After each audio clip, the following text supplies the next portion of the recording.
العلم أشراف مطلوب وطالبه لله أكرام من يمشي على قدمه. العلم نور مبين يستضيء به أهل السعادات والجهال في الظلم. Leaving the explanation to one side, or the sharh, what were the levels of idrak that we wrote on the board, that was written on the board?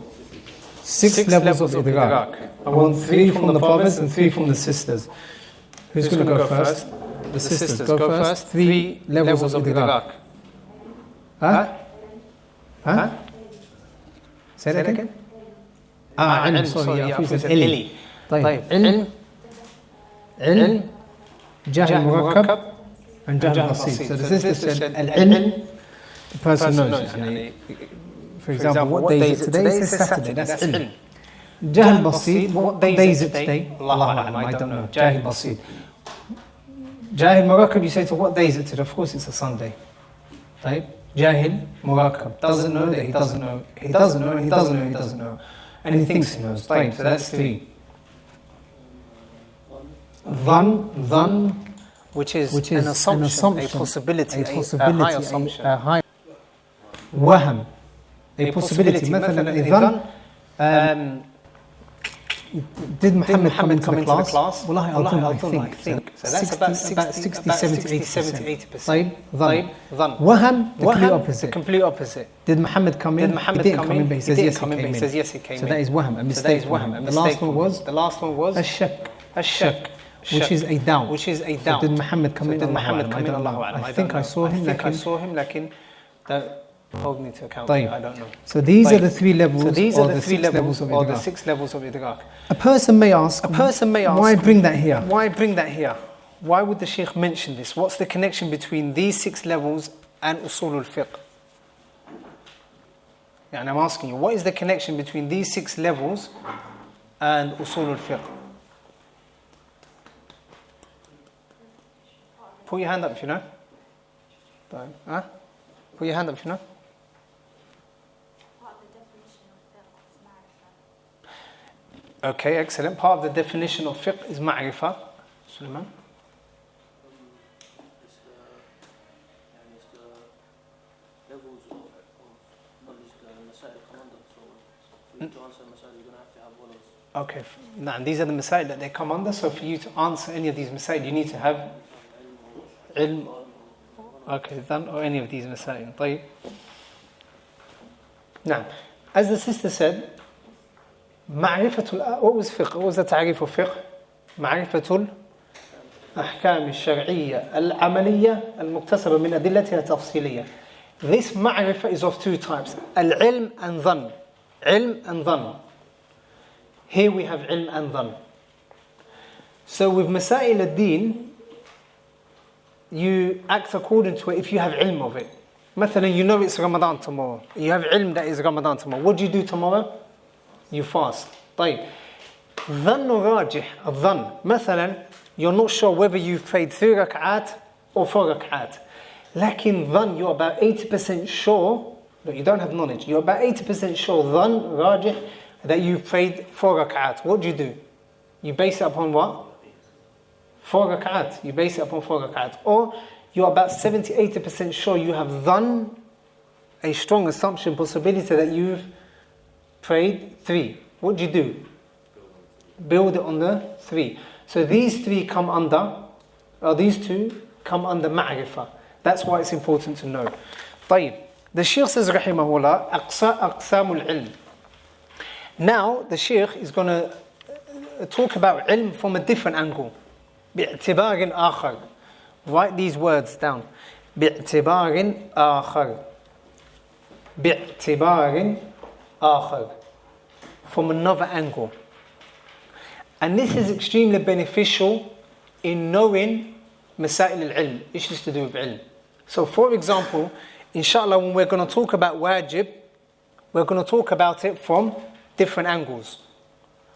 Sometimes there's going to be wajib mutayyab or wajib muwassa'. Sometimes there's wajib that is, its time is limited, and sometimes wajib that its time is what? Vast. Sometimes we're going to study wajib from the sense that wajib kifai, which is wajib as the whole, or wajib aini, which is wajib upon every single member of the community, as every single Muslim. So the i'tibar now that he's talking about is in terms of idrak al-ma'lumah, idrak al-ma'lumah, knowing, having knowledge of what it is that you're, what is being referred to. The Shaykh is going to divide it into two. يقول الشيخ رحمه الله ينقسم العلم إلى قسمين. The knowledge goes into two types. ضروري ونظري. ضروري and نظري. So it's one of these two, he says. Now he's going to explain what these two are. But in summary, ضروري is that knowledge that you're forced to know. There's no way that you can possibly push it back. And an example is that this room is smaller than this center. This hall is smaller than this center. Do you need a dalil from the Quran and the Sunnah to know this? La. Do you need to think about it? La. You're forced to think about it. You're forced to know. And for example, what we mentioned last week, the example that I said, your father being older than you. Do you need to look at your father's birth certificate to find out and compare your birth certificate and his birth certificate to see who's older? La. You're forced to believe this. Common sense. The fact that the palm of your hand is smaller than the rest of your body, that knowledge you're forced to believe. The fact that Makkah exists, whether you've been to Makkah or not, if you've never been to Makkah, you're still forced to believe that there's a city called Makkah, whether you've been there or not. طيب. Another is that which requires thinking. That which requires thinking. Okay? For example, مثلا, the ruling of niyyah in the salah. You need to look at the evidences that showed whether it's a niyyah or whether it is wajib or not. Another example is, last week we had a situation in the class, who remembers? And we were talking about arsh. Compensation. Now, I'm solving out math problems. Remember when we were we were saying the arsh, and then we asked the brother, and he said, what was it? Out of 60,000, what was it? 20% was what? 12,000. Like, he immediately said it. So for us, it is nadari. For him, it is what? Qad'i daruri. Like, for us, we have to think about it. That's why I use the calculator. So nadari is that. The Shaykh says, رحمه الله, فالضروري ما يكون إدراك معلوم فيه ضروريا. ما يكون ضروري is that which إدراك المعلوم, knowing it becomes ضروريا. It becomes almost wajib, a necessity. بحيث, to the extent يضطر إليه من غير نظر ولا استدلال. من حيث, to the extent that the person is forced to believe it without looking and thinking about it. كالعلم بأن الكل أكبر من الجزء. كالعلم, like the knowledge that you have, بأن الكل, that الكل, the whole, is bigger than الجزء.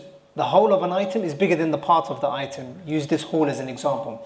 وأن النار حارة, and that the fire is hot. Everyone knows that. وأن محمدا رسول الله, and that Muhammad is Rasulullah صلى الله عليه وسلم. لكن طبعا that is for the Muslims. That is for the Muslims. So for the Muslims it is ilm that is ضروري. The second type is والنظري ما يحتاج إلى نظر واستدلال, theoretical knowledge. That which requires, so the first was what? ضروري, you're forced to believe. It's essential knowledge. Common knowledge, essential knowledge.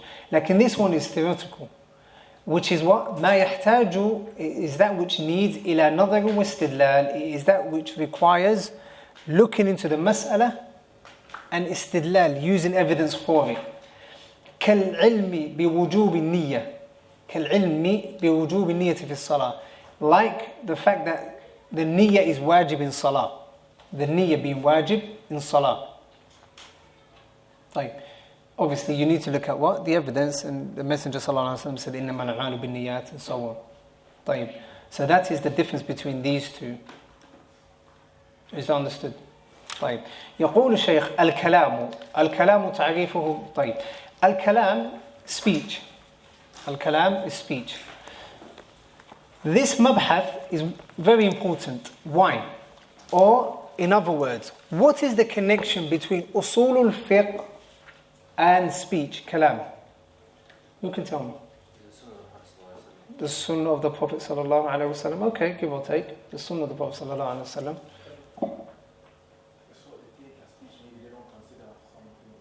Okay, so Jabir said maybe they don't consider certain things as speech and they consider others as speech. The Quran is kalamullah, tayyib. You have to know what it means and understand it. Tayyib, what else? Sisters?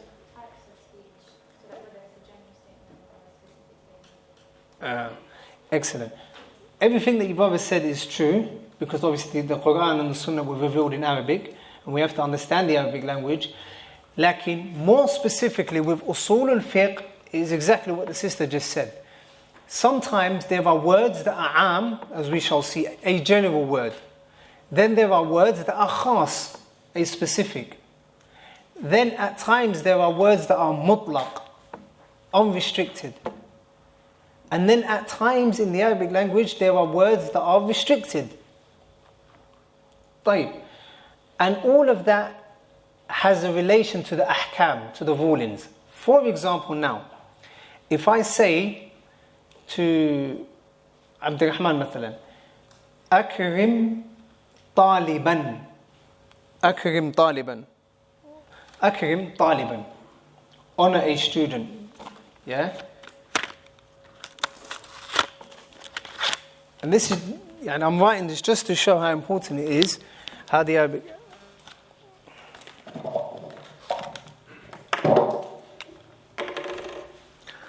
So if I say, Bismillah, if I say to Abdul Rahman, Akrim Taliban, طيب, and I say to him, Akrim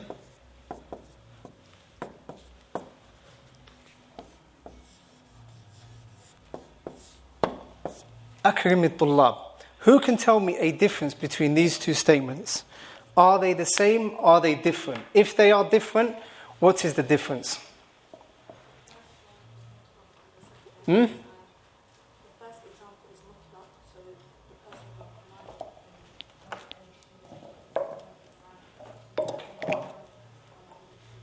طيب. So this is what is called mutlaq. And this is called what? Am. Jazakallah khair. Ismail. Are you sure you can say the same?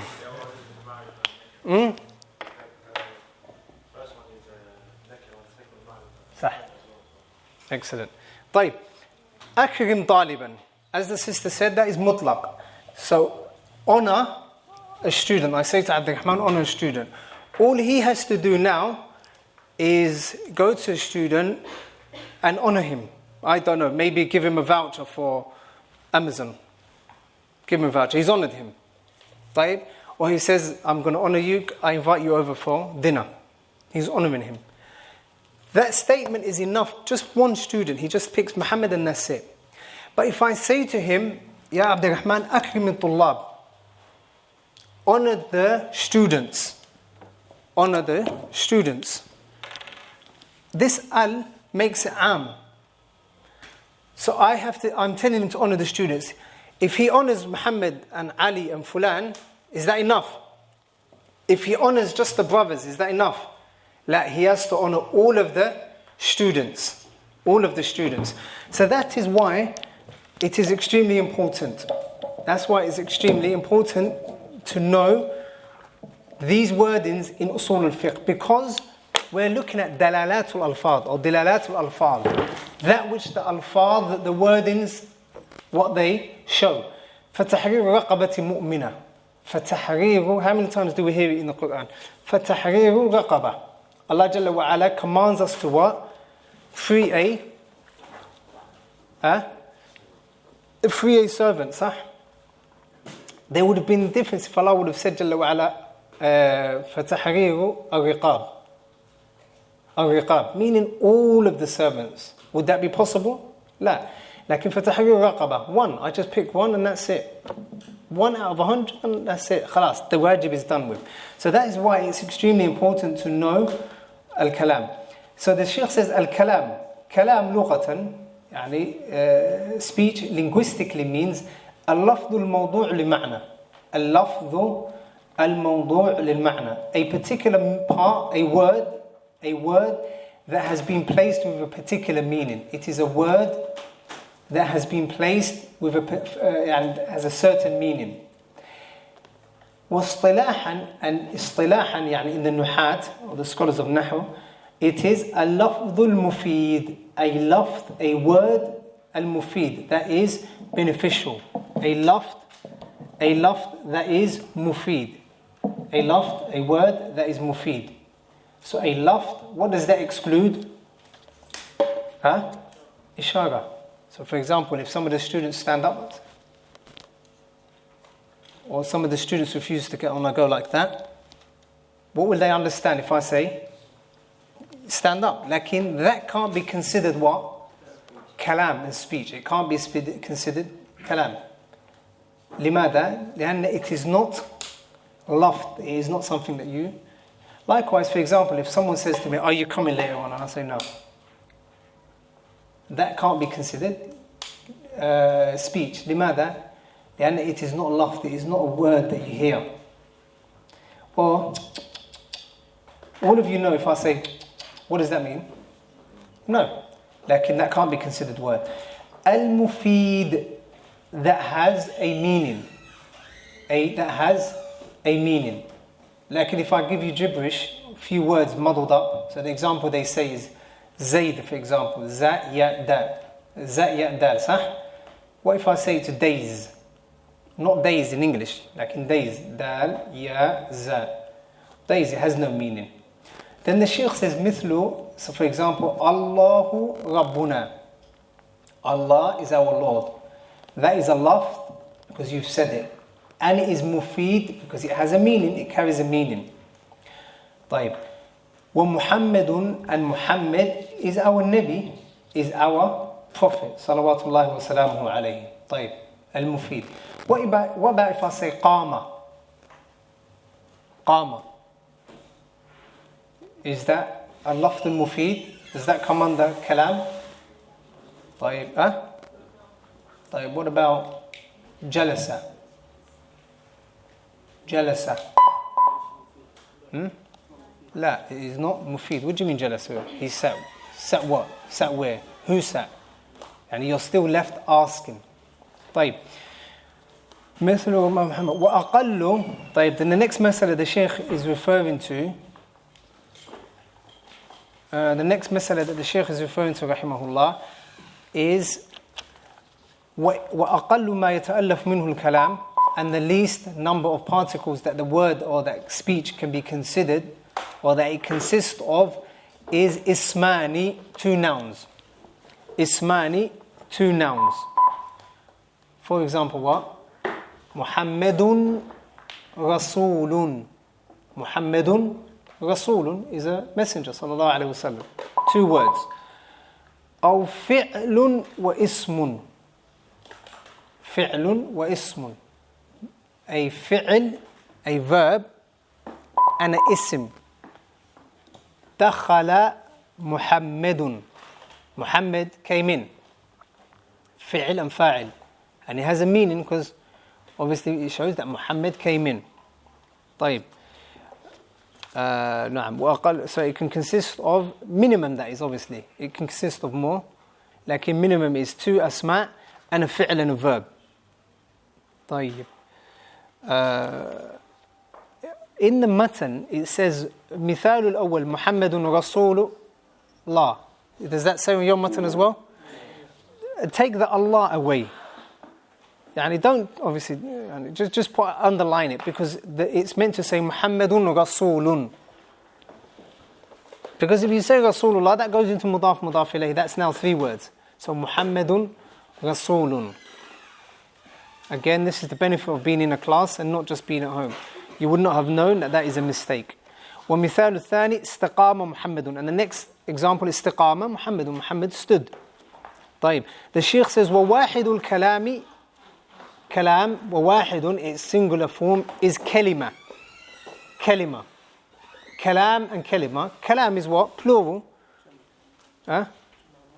Jam' mufrad. So the jam' is what? Kalam. And the mufrad is what? Kalima. لكن be careful. Kalima, يعني according to the Nahwiyun. Kalima. وهي, and this kalima is اللفظ الموضوع. اللفظ الموضوع. The word that has been placed لمعنى المفرد. That has been placed, the word itself that has been placed as a meaning for something. A word that points towards something. وهي إما اسم أو فعل أو حرف. It can be an ism, a fi'l or harf. So مثلا, if I say to you Zaid or Muhammad, that is what? An ism or a verb. Is that a vowel? Is that a verb or is it a noun? Ism, Muhammad. That is kalima. That is a kalima. أو فعل or any فعل. الفعل يعني مثلا دخل. دخل is a kalima now. Why is دخل a kalima? Huh? It is mufrad, it is one, and it also shows something, doesn't it? What does it show? Entering. Or akala. Akala, he ate. It shows what? Eating.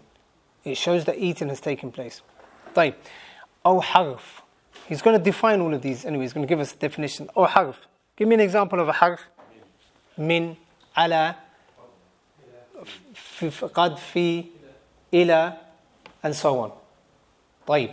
So the Shaykh is going to mention على, واو, فا, and على, واو, فا. Huh?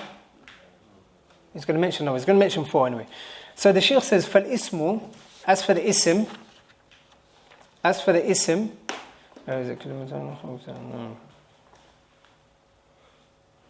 طيب القسم الأول الاسم صح. So now he's going to give us a definition of the ism. ما دل على معنى في نفسه من غير إشعار بالزمن. A name, a noun, is something that has a meaning. It has a meaning. لكن it doesn't show you anything to do with time. مثلا Muhammad. Muhammad has a meaning, صح? Muhammad has a meaning. شجرة, حجر. It has a meaning, لكن من غير إشعار بالزمن. It doesn't have anything to do with time. I mean, when did Muhammad come? When did Muhammad go? When was the tree placed? Or anything like that. It has nothing to do with time. So it shows a meaning on its own. ما دل على معنى في نفسه. Muhammad itself, this specific word has its own meaning. It has its own meaning. And it doesn't require anything else. This excludes fi and huruf, all huruf. Because huruf, as we shall see, they don't have a meaning within themselves. Huh? How many of you have studied the Jurumiyya here? These mabahith are now, whatever we're studying now, is more to do with what you would have studied in Nahu, in Ajrumiyya in the beginning. طيب. So Muhammad doesn't show a zaman. What about Muhammad? But it is a word, it is ism. طيب. في نفسه من غير إشعار بزمن. And it doesn't show anything to do with time. That excludes what? أفعال.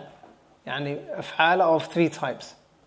And it shows you something happened, an action that took place, when it took place, or when it will take place. Like an ism is not like that. An ism is not like that. طيب.